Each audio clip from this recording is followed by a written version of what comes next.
for today's Tuesday tour. We're beginning outside the church building, and I'm looking across at the Laxton schoolrooms, which were the place of the Laxton Grammar School, now Laxton House, part of Oundle School, and I understand a replica of the buildings that would have been here in the 15th century, when all around the churchyard there would have been a guild school before the Reformation. A school for local children belonging to a guild in memory of a saint, the pre-Reformation way of often educating.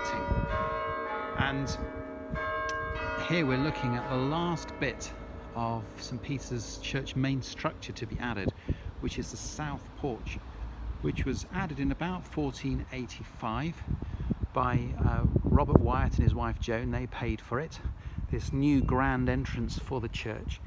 And you'll see that there are some empty spaces on either side of the windows and between the windows. And before the Reformation, up to the maybe 1550, before that, there probably, almost certainly, would have been some figures of saints that took up those little cubby holes. And of course, after the Reformation, statues were not thought to be the right thing to have in churches, and so the reformers would have removed the statues.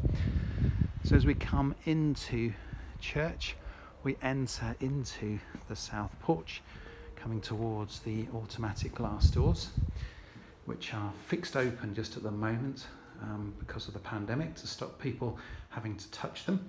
Just to have a look on this side, you'll see in the stonework these little holes in a grid pattern, thought to be a game that people would have sat in the porch and played. And so we come into church, and what we're going to do today is to go into the room above the porch. There's a very small entrance to it, and as you probably know, this room was restored after a very, very long time of being out of use, just last year. And so it's a very narrow entrance where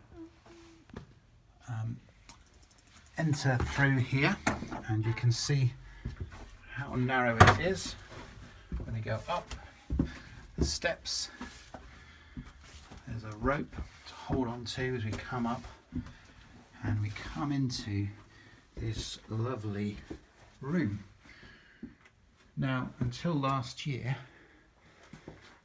since the 18th century, there had been a Samson beam in the middle just here, holding the roof up, a temporary repair that was made in the 18th century and which we finally completed last year. Last year we decided to restore the room. There was a death watch beetle in the beams, and so the work needed doing, and all the old beams were taken out. When the dendrochronologists came and studied the beams that had been here, they found they came from the 15th century, from 1480s, and they were the same beams from the same wood, the same crop of wood from the woodland near Apethorpe, from which Apethorpe Palace was built. These are new beams here, but here we have above the fireplace some of the original 15th century wood, and you'll notice here some burn marks, and those are thought to have been some kind of perhaps pre-Reformation ceremony, maybe to ward off evil, to make little burn marks on the wood. What this room was for originally is not entirely certain. Many people have surmised that it was a schoolroom, and that children would have been taught up here. If I remember where we began, we thought about the guild school in the grounds of the churchyard, and perhaps this formed one of the schoolrooms that were part of that guild school. One of the pupils at that guild school was William Laxton, who then went on down to London to where he eventually became the Lord Mayor of London and was one of the members of the Grocers' Company. And it's interesting that after the Reformation, he should come back to Oundle. The guild school in the Reformation had been abolished, and he then founded Laxton School for local children, and that was the origins of Laxton School and then also Oundle School. So one question is whether he was a pupil of the Guild School. Was this a schoolroom where he was ever educated? Perhaps it was a schoolroom, perhaps it was a room for a priest to live in like the other upper room, but now it's certainly a lovely quiet space to come and to pray and to think and reflect. Just has a narrow entrance. So there we are.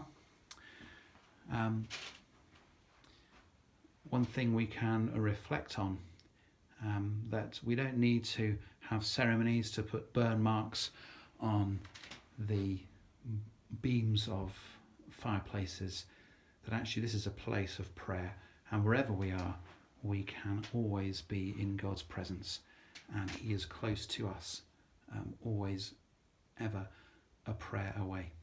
Well, I hope you've enjoyed this little tour of the room, another little interesting hidey hole in St. Peter's. It's a beautiful room now. Huge thanks to Malcolm Winder and his team, and all who recreated this space.